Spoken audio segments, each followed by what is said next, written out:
Hej, det er Lasse fra Urban Hall. Jeg er i en garage her, hvor vi skal lave stonecarpet oven på et gammelt slidt betondæk. Jeg har 2 stykker specialværktøj her. Det ene det er til et stående påførsel, hvor man glitter stonecarpet af. Jeg har indstillet den til ca. 14-15 mm. Så når man trækker det hen over overfladen, så får du et jævnt lag over det hele, og så passer det med, at du kommer ned i en lagtykkelse på omkring de der 8-10 mm. Det samme er tilfældet med den anden her, som du også indstiller i den tykkelse du vil, plus lige lidt ekstra. Først har jeg lige primet overfladen for at sikre den gode vedhæftning. Det næste vi skal have gjort, det er egentlig bare at blande stonecarpet og så glitte det af på overfladen her. Lad os komme i gang.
Vi er nu blevet færdige med garagegulvet her.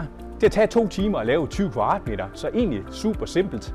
Nu skal det bare lige have lov at stå og tørre i minimum 24 timer, inden det er gangbart. Bilen kan komme i garagen efter 7 dage. Og husk, alle de her produkter, vi har brugt, de kan findes inde på urbanhall.dk. Vi ses!